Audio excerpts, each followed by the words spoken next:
Welcome back to the channel. My name is Lisa Elvin Stoltari, and I'm a genealogist and a passionate traveler. Over the last several years, I've been focusing my attention on les filles du roi and les filles mariées, these inspirational, amazing women who really have helped define North America. And today we're going to be looking at a fille du roi and getting to know her story a little bit better. But before we begin, let me show you ways you can support the channel. The first three kind of keep you in the loop. We have subscribe, which is very, very important. I'm trying to reach 2,000 subscribers by the end of the year, so please consider subscribing. It's completely free. And like, if you like this video, you just click on that like button, and that helps kind of spread the news, if you will. And notify, of course, is just a convenient way of getting told when I post new video. New content is about two times a week at the moment.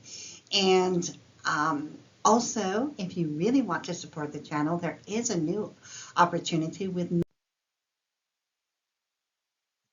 Les Filles du Roi, episode 289. Today we're going to be looking at the life of Jeanne Roy. And she comes to us from a viewer request. I did not have her in my files. Let's get to know Jeanne a little bit better. Jeanne was born in 1641 in a place called Cherbourg in France. Her parents were Nicolas Roy and Madeleine Belfond. Cherbourg has currently a population of about 25,000 people. It is part of the Normandy region, and it is found in the Manche department, which is right here. You can see it on the bottom left of your screen. You can see by the picture, it truly is a historic and beautiful, beautiful city. It's a port city on the peninsula in Normandy. Northern France faces the English Channel. Due to its very strategic position, this particular city has been a key maritime center for centuries. In the Middle Ages, it was fortified under the Normans and later expanded by Napoleon in the 18th and 19th centuries with an artificial breakwater to protect it from British attacks. Cherbourg played a crucial role in World War II. It was the first major French port liberated by the Allied forces after the D-Day landings in 1944, allowing supplies to flow into Europe. Today, it remains an active port city known for the Cité de la Mer Museum, which highlights its maritime heritage and the world of underwater exploration. Its harbor is still one of the largest artificial harbors globally, serving both military and commercial vessels. Just phenomenal. Jeanne would arrive on the Jean-Baptiste on June 30th, 1669. She came with a 300-pound dowry, but there is no word if her parents have passed away or not. The groom that she would select and who selected her, his name, Etienne Bonnet de Lafontaine, born in 1644 in Curac, France. His parents were François Bonnet and Marie Dupré. You can see that he is from the Nouvelle-Aquitaine region, and inside of that, right in the middle, in the Charente department, currently, today, Curac has 118 people living there. Very, very rural area. The church, Église Saint-Vincent, dates from the 12th century and was rebuilt in the 18th. Exactly sure when Etienne would arrive in New France. We believe it was sometime around 1663, possibly.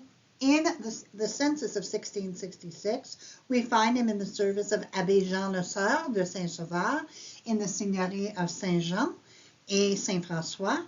He would, eventually settle at Chambly. So let's have a look at what happens next. Now, we have no marriage record for Jean and Etienne. Sometime in 1670, we believe they were married at Chambly, an off-island suburb today of Montreal. It's located in the Montérégie region, and it's home to the massive Fort Chambly, built with local stone between 1709 and 1711. And really in the style of classic French fortifications. It was built at the mouth of a large basin on the site of successive wooden forts dating back to 1665 when the Gagne regiments would come. Fort Chambly was the largest in a series of fortifications on the shores of what was known as the Iroquois River, later known as Rivière Chambly, finally becoming the Richelieu River in the 19th century. Originally called Fort St. Louis, it became to be known by the name of its first commanding officer, Jacques de Chambly, to whom the surrounding seigneury was granted in 1672. It was intended to protect New France in general, and Montreal specifically, from attacks from hostile natives and the English.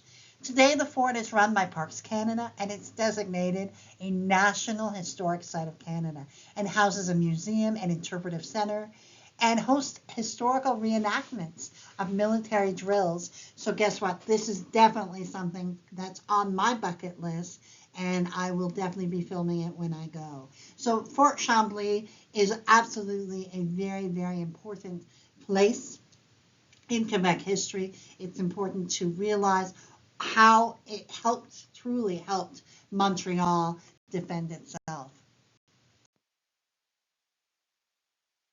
Just as we have no information about the marriage, we also have no information about the sudden death of Etienne.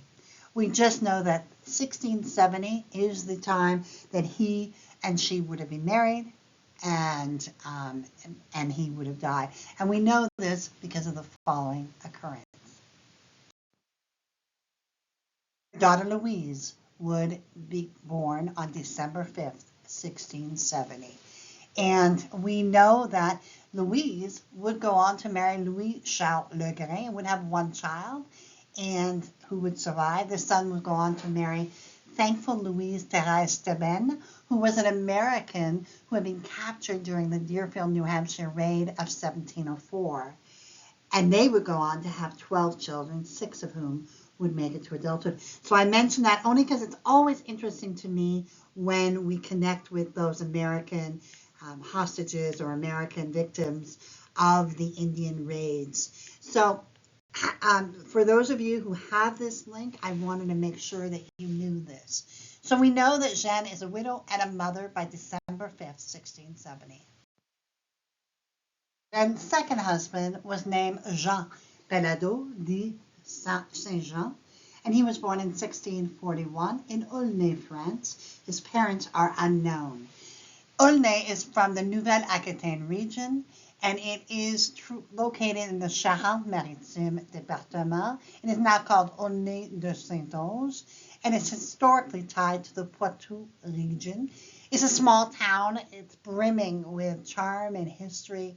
The centerpiece is the St. Pierre Church, which is 12th century, truly a masterpiece.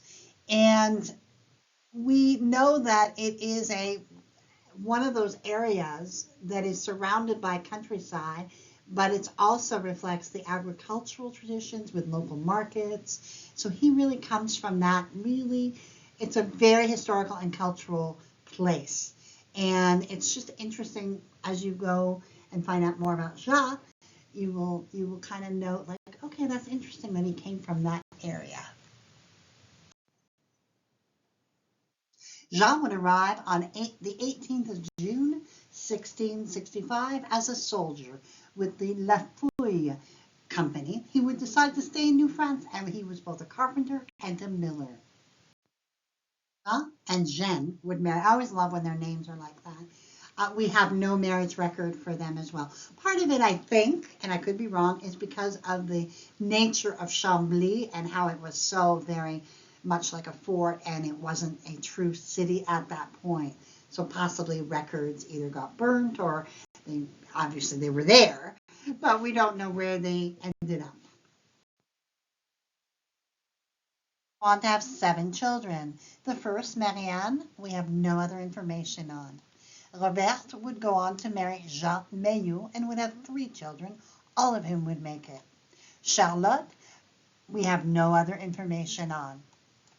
Jean would marry Thérèse Mondet before his early death at 26. They would have 2 children, one of whom made it to adulthood.